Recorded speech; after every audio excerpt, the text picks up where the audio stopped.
When Ron went to see Noah's Ark in 1977, he realized there was nothing he could do at that point in time. So it's as if God had impressed him with and placed a burden on his heart to find the crossing site and where the Exodus took place. So that's when he rented an airplane in Eilat. And from this airplane, he flew up and down the shore of the Gulf of Aqaba to see if he could find a wadi that would allow the Israelites to come across. So as he flew up and down, he saw this huge beach, which was Nuweiba. And what he did after that was, when they flew back, they drove down and began to dive. Now, it was a miracle that they were allowed to do that, because God had this happen exactly when Israel was in control of the Sinai Peninsula. They could have never done this if it was under Egyptian control, so that's the first miracle, in my opinion.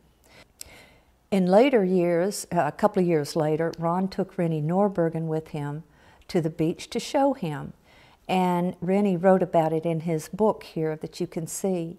And he told Mr. Norbergen that he believed it was Jebel el-Lawz. So when he looked at the flight maps that he was able to get, he saw an area that appeared to be enclosed in the rim of an ancient volcano. And to the best of his figures, he came up with an area of about 5,000 square acres. And he knew that would certainly be large enough to be the camp of the Israelites. Ron had applied for a visa to get into Saudi Arabia for 4 years. He tried hard. He wrote to the embassy, and it was impossible to get a visa in. So he had arranged for him and Ronnie and Danny to slip across the border. And when they did that, they were able to pick a taxi who drove them out so far, and then they got another ride. And they made it right to the mountain. And it was the Bedouin who said, "Oh, Jebel Musa Hina." And they knew they were in the right place. And what Ron saw on that first trip, there were no fences back then. There was nobody living there. And he was able to drive actually into the Holy Precinct area. They just drove right in and around, and he saw everything. He saw what looked like an altar to him. He saw a lot of stuff that day, but then they had to leave. They were run out. When they came out, they were run out of the area. And so as they got back to the border, they thought everything was going to be okay. They were just going to slip across the border. And if they were caught, what Ron had found out was that if you're caught illegally in there, they will just kick you out of the country. But it didn't happen because someone had reported them to the embassy in Washington, D.C. as being Israeli spies. Now, I'm not going to reveal the name of that person because he's not here to defend himself.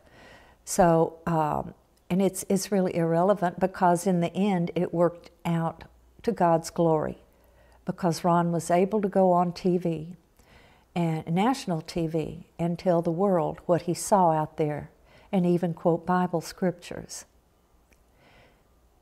Now, while he was arrested, it was not an easy experience for him, but he said they had some nice people there. One of them especially, whose name was Ali. He was a very kind man. They were in a place called Hagel, which is a city just south of the Jordanian border, right on the coast. And they were arrested by the Coast Guard, and they were held there. And due to the nature of what they were charged with, they were treated kind of rough at first. But when they got there, there had been a lot of sickness. And Ron investigated and found out that what was going on was probably yellow fever, because several men had died, and the whole area was infested with mosquitoes. So Ron asked them to get him a lot of olive oil, and he wrote out prescriptions. When he told them he was an anesthetist, they didn't understand that. And finally he told them he was a sleep doctor, and they understood that he put people to sleep for surgery. So they accepted his prescriptions. He wrote a prescription for antibiotics. They brought it back. Everyone began taking them. They killed all of the mosquitoes. They put it in their toilet. They put it in the standing water. And from that time on, everyone got well. So that had gotten them into the good graces of the Saudis. And I think that was the first real miracle that helped both them and the Saudis.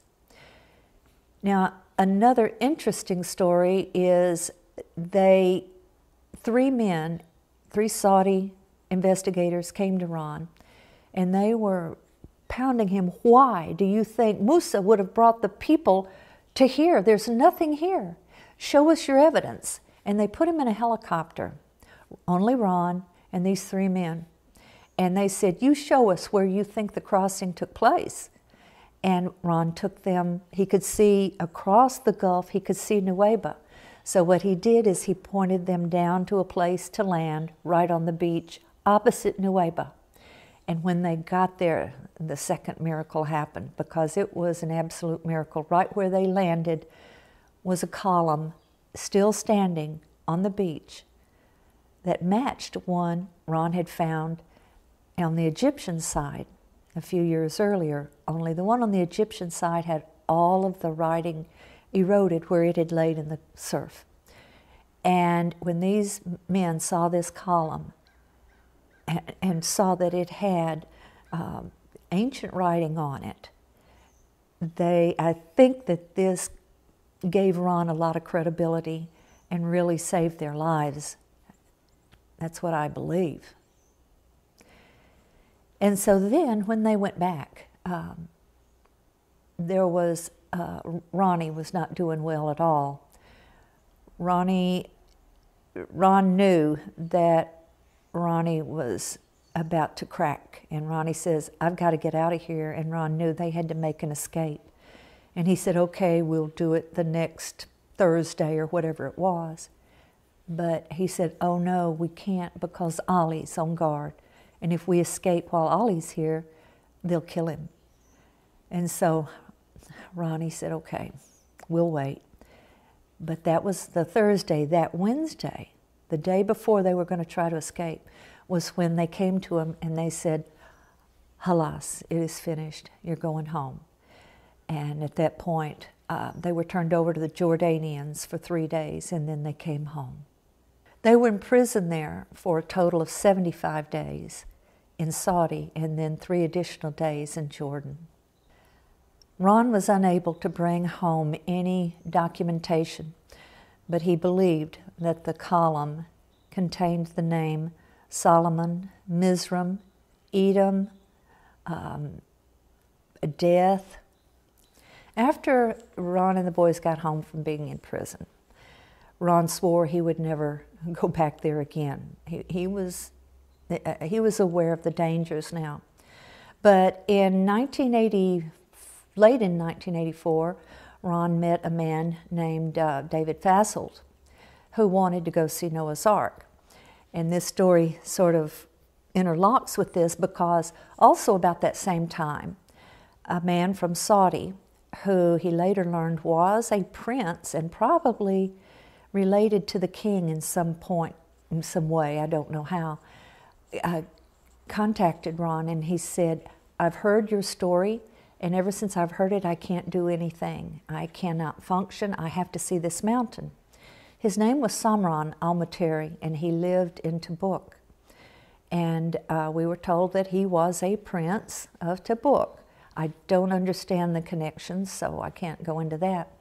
But Samran actually flew to Nashville and visited with Ron. And he said, you have to take me to this mountain. I'll get you visas. I'll get you out there. I have to see it. And Ron said, well, I'll tell you what. Why don't you come to Noah's Ark with me? I'm taking a man there. And this was at the end of March in 1985. So Samran went out to Noah's Ark with Ron when he took David Fasselt out there, and there was snow on the mountain and covering Noah's Ark. But Samran believed, this man is telling the truth. There is something here. And that gave him even more, more credibility with Samran. So Samran said, "You've got to come on, I'll get you visas. Mr. Fassel, you can come too." Because he had seen David Fassel working some of his magic with his equipment, his detection equipment. So they all went out there. And when they were out there, they were guests of Samran. They had a contract to do some work on mining purposes. So when they were out there with a dig crew, they they dug into this one area that Ron believed was a well, and at 20 feet down into that well, they found a gold bracelet. And it was at that point that they were all put under house arrest again. They found a lot of things when they were there because they were given free run of the area. And Ron found a white marble piece that had what he believed was archaic Hebrew on it. And he hid it because he knew that if he showed it to anyone, it would be destroyed. And we keep hoping that someone can find that because, well, it'd be very difficult out there to find anything, but it's still out there, I do believe. After they were put under house arrest, they did bring in an archaeologist from Riyadh who met them at Samran's complex out there. And they looked at David Fassel's videotapes showing the calves on the golden calf altar and different things. And this was the archaeologist who said, "These are not found anywhere else in Saudi Arabia, only out here." And when he saw the evidences for himself, that's when the entire area was fenced off and put under archaeological control and made off limits to everyone. After they had everything confiscated from them, for years, Ron was just desperate to try to get photos, all to no avail. It was in the late 80s when we read an article claiming that Mr. Cornuke was claiming he had found Mount Sinai. And at first we were really excited, but then we discovered that he had no plans for him or Mr. Williams, who was with him, to share the photos with anyone. And they had their own story about what happened. And we learned that the way that they found it, because this mountain is not an easy thing to find. It's not. It's like trying to find a grain of sand on the beach. So I'll read from the beginning of their book in the foreword, which David Fassel wrote. He said, "Was Larry afraid to give it a try, talking about sneaking into Mount Sinai?" He says, "Nah, would I go with him?" He says, "Well, not exactly, but I'd give him a map." He had told him everything about Ron's story. And so in the books that followed, their story also includes episodes where they claim they told people they were doctors. And so all Ron could do was pray about it, and he kept trying to contact Samran and see it, because Samran had claimed that he could get the photos and videos and get it to us. He was asking large amounts of money, more than we would ever see in our lifetime. And then finally, there was a time when we went to Nuweiba. This was in January of 1992. When we were in Nuweiba, I had brought a map with me to Saudi Arabia. I don't know why. This was not something Ron and I talked about, but I had put 3 copies in my luggage, mainly because we had just bought a fax machine and I could make copies with it.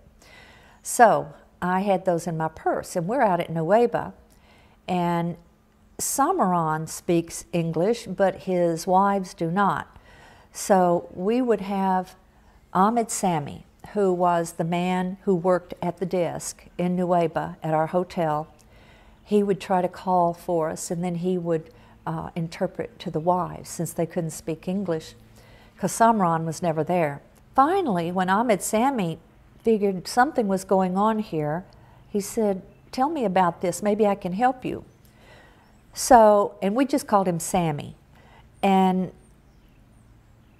Ron explained to him that there was Mount Sinai in Saudi Arabia. And then he told him about his other discoveries, about Noah's Ark and all of these things. And Ahmed Sami had this great idea. He says, I can get this for you. He says, every Muslim is allowed to go on a Hajj visa to Saudi Arabia once in their lifetime. In fact, we have to. He says, I've never gone on mine. And so the deal was, we gave him some money to buy a ticket over there. We left him a camera, and Ron even gave him $500 extra to go over there. Now, when we got home, we got a call from Ahmed Sami, who's saying, I need more money. This is going to cost more than I thought. So I'm the stingy one in the family. Ron was quite willing to give him more money, so I said, okay. So I go to the bank. I made the wire transfer based on the instructions Sammy had given us. And I think it was another $1,500. I can't remember exactly. But I kept saying, Ron, we're just throwing away money. I got a call from the bank that the wire didn't go through because there was a number missing, a wire number missing, and I needed to get that. So Ron had me call Ahmed Sami, and I called him, and I got that number, and I called the bank back the next morning and told them I wanted to go ahead and make that wire, and here was the number. And they told me, well, you're going to have to come in. We can't do bank wire transfers over the phone.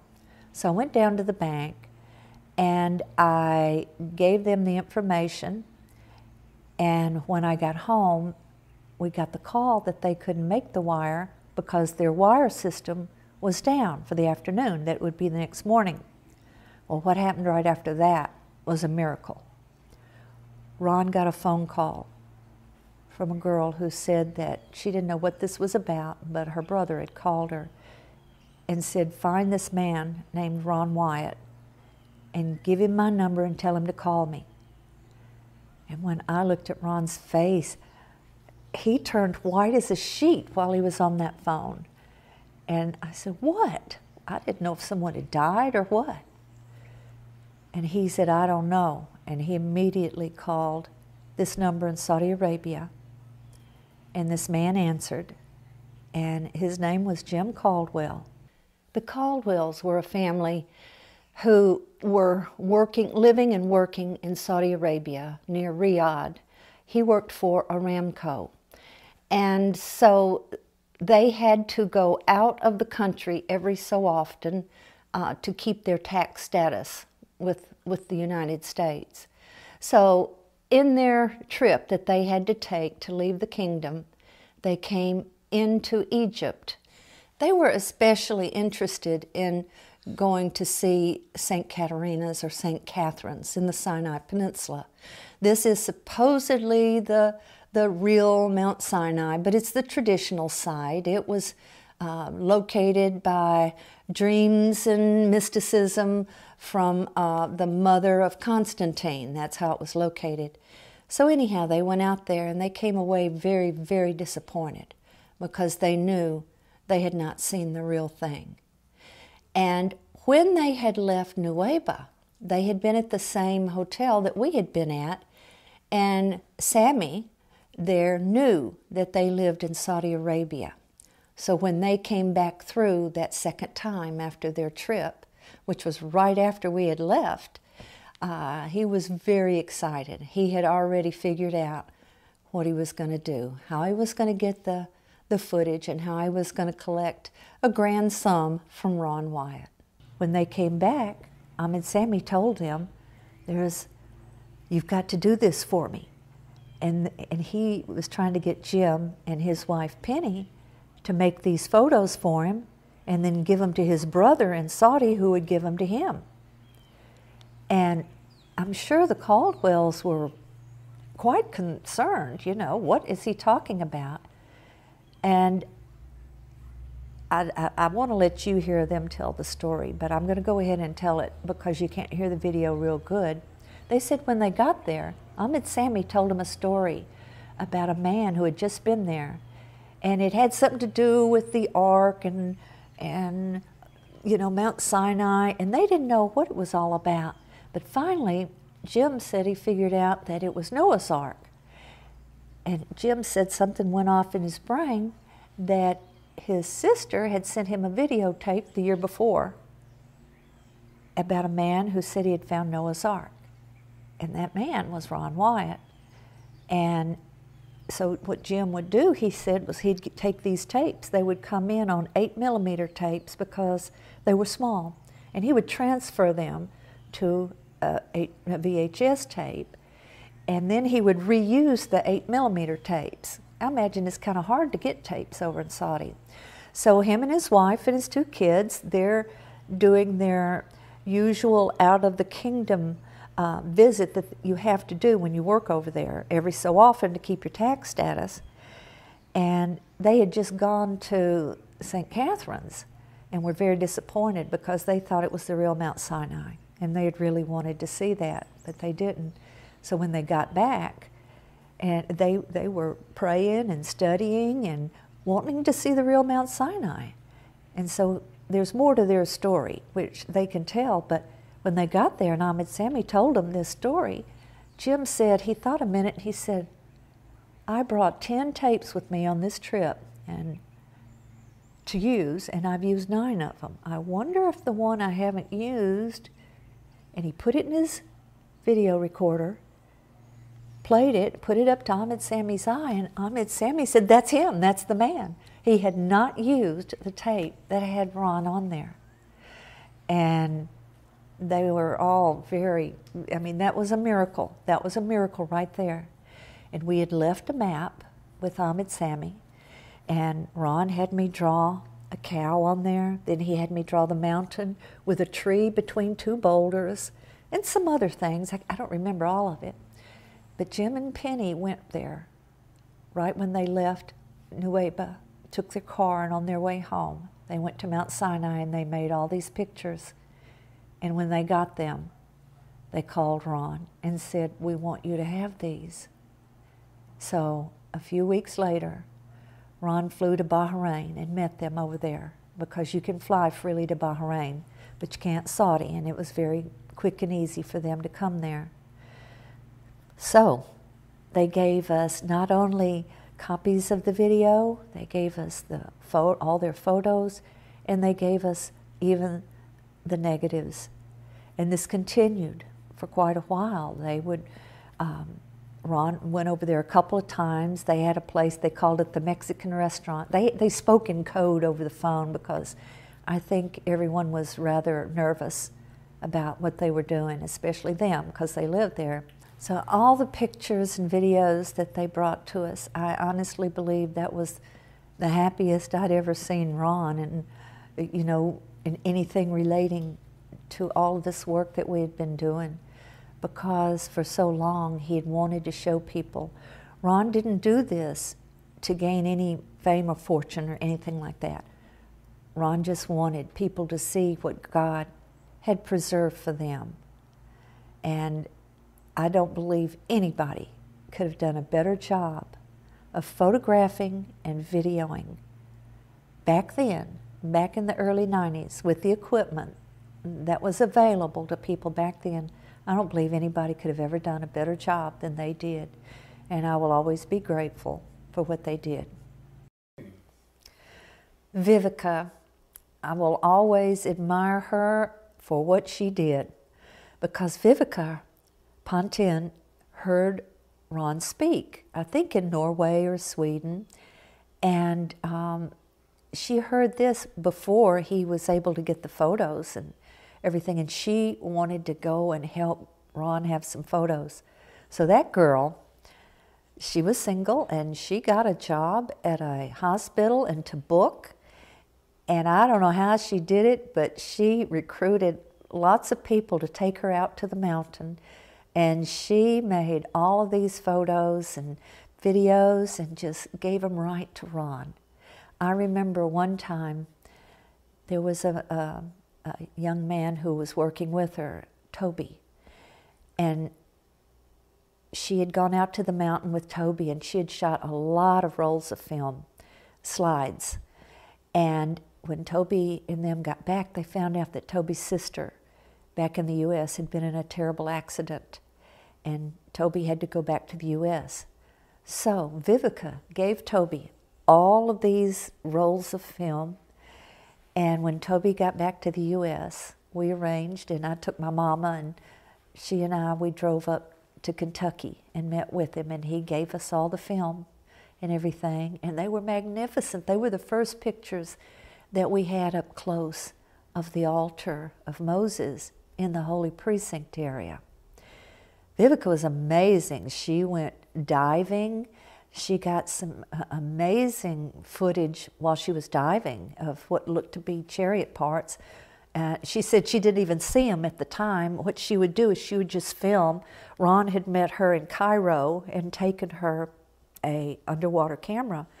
And so she was just diving and filming and did an incredible job. And so we have what Vivica did. She just gave us everything.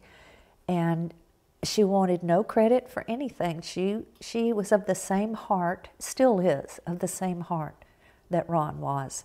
She just wanted people to make it to heaven. We had a man come to visit us from Sweden by the name of Rory. And we got to know him, and he told us about his friend Leonard. And so Leonard was very interested in the discoveries, and he was a highly educated man. He was a geneticist at the Karolinska Institute in Stockholm. And so Leonard came to visit us a few times, and he drew up a contract with Ron. He wanted to write a book about all these discoveries with Ron. Ron was going to be co-author. And so Leonard came, and he even came to visit Ron when he was sick and dying, but they never got the book written. So after Ron died, Leonard came to see me. I think it was in October of '99. He came, and he wanted to write the book. And he said he would, he needed to be the only person on the cover because of his credibility. I was still grieving Ron very much, and so he drew up a contract. It was a strange contract. It was in two parts. One part of it was the contract to write the book.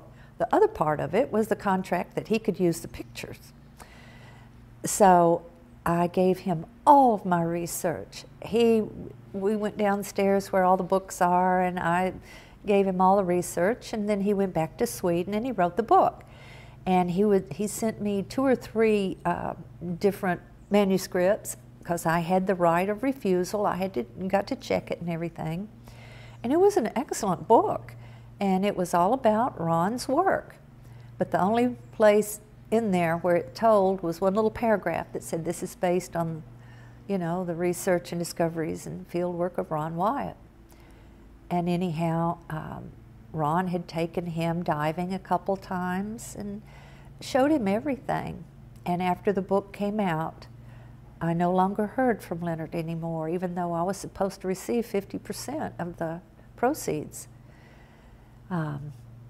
So anyhow, he became pretty well known as a writer for writing all of that, and people think that it was the research of Leonard Moeller, but it was not. It was the work of God through Ron Wyatt, and people need to know that. No matter how many degrees you have, no matter how intelligent you are, without God, you cannot do anything. I mean, you can do something to impress man, but you can't impress God. And so it's rather sad that Ron told me that day when we were talking about this. He said, when I'm gone. This was right before we went out the door to take him to the hospital where he died. He said, when I'm gone, everyone will be jockeying for position. I was, you know, my mind was elsewhere. I did not know what he meant, but I never forgot what he said. And so the whole story of these things needs to be known. There's a lot of people who did a lot of wonderful things, but God is supposed to have the glory because He did these things. He preserved these things for this time in history. Ron had said many times in his meetings in different places, and to me and to other people, that it was very important that people know that he made the discoveries, because that was the only way people would know that God did it. Because Ron gave God all the credit.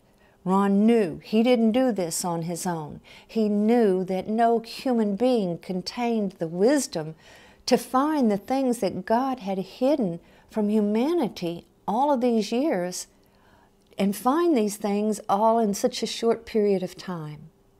Ron didn't want the credit. It was something, well, for example, I used to think about Moses. Moses had to write the first 5 books of the Bible. He had to write about himself. And one of the things that it says about Moses is that he was one of the most humble men above all. Now, he had to write that about himself, but he was impressed by God to write it. Think about everything that a person who's doing the work of God has to do. And it, in order for God to receive the glory and the credit of such a magnificent thing as this, it has to be stated that God used this person to do it. He used a person who was faithful, a person who had no ulterior motive, who had no want or desire for fame or fortune. And Ron did not have that. He just flat didn't. And this is all part of God's glory, not of man's.